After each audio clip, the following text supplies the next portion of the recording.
clase número 7 vamos a ver la importancia de los compuestos orgánicos. Y vamos a recordar la clase pasada, vimos acerca de los compuestos orgánicos. Hoy vamos a ver su importancia. Recordemos que los compuestos orgánicos se considera a todas aquellas sustancias químicas que contienen algún átomo de carbono en su molécula, ¿ok? Compuestos orgánicos tiene a fuerzas algún átomo de carbono en su molécula. La diferencia fundamental entre los compuestos orgánicos y un inorgánico es que el primero cuenta con enlaces tipos carbono-carbono, carbono-nitrógeno o carbono-hidrógeno, mientras que los inorgánicos no tienen ese tipo de enlace con estos elementos, ¿ok? Bueno, los compuestos orgánicos están formados principalmente por diferentes combinaciones. Te lo vuelvo a recordar: carbono, hidrógeno, oxígeno y nitrógeno, lo que les confiere unas propiedades impredecibles muy importantes para los seres humanos en diferentes campos. Por ejemplo, en la alimentación, que en un momento más vamos a ver un poquito más a profundidad. ¿En qué más es importante los compuestos orgánicos? En la industria farmacéutica, también en la producción de petróleo, ¿ok? La industria farmacéutica ha desarrollado sistemas para extraer los compuestos orgánicos de las plantas y entonces así aprovecha sus propiedades relajantes y curativas, como la del nopal y, por ejemplo, en la manzanilla, ¿no?, que nos sirve. Y desde el punto de vista económico o hablando de industrial, el compuesto orgánico más importante y utilizado, creo que es obvia la respuesta, ¿verdad? Si yo les pregunto cuál es el compuesto más utilizado, el petróleo, ¿verdad? El petróleo. Formado de un modo natural por los restos de animales y vegetales que se encuentran en las capas del subsuelo. Ese es el petróleo. Recuerda, el petróleo es formado de un modo natural de los restos de animales y vegetales que se encuentran en las capas del subsuelo. A partir de este valioso compuesto es posible obtener combustible, gasolina, diésel, etcétera, aceites lubricantes, asfalto y muchas cosas que son tan importantes para el desarrollo de la humanidad. Bueno, entonces aquí te voy a dar 7 ejemplos de compuestos orgánicos: moléculas de ADN, azúcar como glucosa o almidón, los lípidos como los ácidos grasos, las proteínas, el aceite, el alcohol, el petróleo, ¿verdad? Son ejemplos de compuestos orgánicos.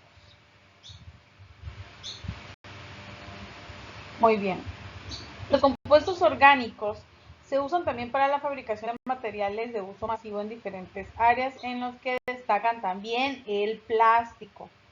Estos compuestos orgánicos tienen nombre. ¿Y por qué se llaman orgánicos? Porque forman a los seres vivos, ¿verdad? Por eso se llaman principalmente así, compuestos orgánicos. Bueno, vamos a continuar.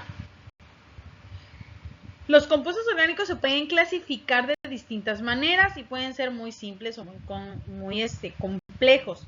Pero hoy yo quiero presentarte esa importancia para los seres vivos, ¿verdad? Para los seres vivos los compuestos orgánicos nos resultan imprescindibles. Por eso es importante para poder llevar a cabo funciones de todo tipo, incluidas cuestiones metabólicas y vitales. Muchos de los compuestos orgánicos son nutrientes, que es lo que vamos a ver en esta clase a partir de estos minutos, que necesitamos llevar a cabo a los procesos fisiológicos. Gracias a los alimentos obtenemos los nutrientes necesarios para que nuestro organismo, ¿verdad?, se mantenga sano. Y podemos entonces los nutrientes dividirlos o encontrarlos en dos tipos. El primero es los macronutrientes, que son compuestos orgánicos que se encuentran en mayor proporción de los alimentos. Nuestro organismo los necesita en muchas cantidades. ¿Cuáles son ese ejemplo? Los carbohidratos o hidratos de carbono, Estos son sustancias de origen vegetal y aquí está la imagen. Se encuentran, ¿dónde encuentro yo los hidratos de carbono? Los carbohidratos se encuentran en las frutas, en las hortalizas, en las verduras frescas y en aquellos alimentos elaborados con harina, los hidratos de carbono. Estos compuestos, para ser usados en el proceso digestivo, son transformados en glucosa. Actúan como si fuesen combustible para nuestro organismo, puesto que fabrican energía durante la oxidación. Debería ser el 60% de los nutrientes de nuestra alimentación. Y los carbohidratos se dividen en almidones o féculas. ¿Cuál es un ejemplo de esos? Las papas, las legumbres o los cereales y los azúcares, que son los que están presentes en las frutas, en la miel y la leche. Y también la fibra. Sabemos que la fibra está presente en las frutas y en las verduras, por eso es importante consumir frutas y verduras. Es una clase también de nutrición. Muy bien. También tenemos lo que son las grasas o los lípidos. Están constituidos por moléculas de triglicéridos y pueden ser de origen animal. Pueden ser de origen animal, como lo vemos aquí, o como las carnes, las leches, el pescado, o de origen vegetal, como las semillas y las frutas. En este caso vemos un ejemplo de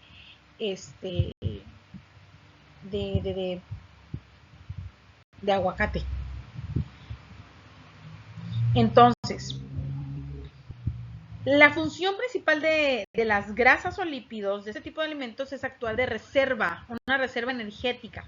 Puedes encontrarlos en los aceites vegetales, como un aceite vegetal tan conocido es el aceite de olivo, ¿cuál otro? El aceite de coco, por ejemplo, o sea, que son grasas que a nuestro organismo les hace bien, son grasas saludables, más recomendadas, pues. Y grasas derivadas de compuestos de animales como la manteca y el tocino. Deben presentar el 20% de nuestra alimentación diaria y se dividen en triglicéridos, fosfolípidos y en colesterol. ¿Okay? Y tenemos también otro tipo de macronutrientes que son importantes para nosotros, que son las proteínas. Las proteínas de composición química y compleja, las proteínas que podemos encontrar principalmente ¿en dónde? La proteína las encontramos en las carnes, en los huevos, en la leche y derivados y en otros derivados, ¿verdad? Tienen una función estructural, puesto que son utilizadas por las células para sintetizar sus propias proteínas. Estas son muy importantes para los procesos de crecimiento, reparación y regeneración del organismo. Las proteínas están formadas por 20 distintos tipos de aminoácidos. ¿Ok? Entonces aquí vemos también hay proteínas de origen animal, de origen vegetal, como los frutos secos, las legumbres, los champiñones, etc. ¿Ok? Bueno. Ahora, para no hacerla muy de larga, vamos a ver los nutrientes. Ya vimos los macronutrientes, ahora vemos los micronutrientes. Aunque el organismo los necesita en menos cantidad, son compuestos orgánicos e inorgánicos necesarios para nuestra vida. El organismo no puede sintetizarlos por sí mismo, por lo que es imprescindible aportarlos mediante la alimentación. Entonces, encontramos las vitaminas. Aquí encontramos entre los micronutrientes las vitaminas, que su composición química es diversa y están contenidas en pequeñas cantidades en diversos alimentos. Existen distintos tipos de vitaminas, ¿verdad? Cada una de ellas con funciones específicas e importantes, por lo que la carencia regular en el organismo de este tipo de vitaminas o de nutrientes puede provocar síntomas de gravedad como son cuadros carenciales. Aunque únicamente precisamos tomar una dosis muy pequeña de las mismas, es importante que la ingesta de vitaminas sea continua y de todos los tipos. ¿Por qué? Porque las vitaminas tienen un papel muy importante en la oxidación de los alimentos. Por lo tanto, también en la liberación de la energía proporcionada de estos alimentos. Entonces, en la activación de la comida es importante, por eso son importantes las vitaminas. Y por otro lado, en los micronutrientes tenemos los minerales. Los minerales son compuestos inorgánicos, pero igualmente importantes para los tejidos, la síntesis de hormonas y algunas reacciones químicas. Podemos encontrar macroelementos, microelementos y los oligoelementos. Por ejemplo, en los macroelementos está el sodio, el potasio, el calcio, el fósforo, magnesio, cloro y el azufre. Es súper importante este tipo de micronutrientes, los minerales como el sodio, potasio, calcio, fósforo. Y también están los microelementos, que es el hierro, el flúor, el yodo, el magnesio, el cobalto, el cobre y el zinc. Y están los oligoelementos, que es el silicio, el níquel, el cromo, el litio, y el selenio. El cuerpo los necesita, pero en cantidades pequeñas y se miden en microgramos, ¿verdad?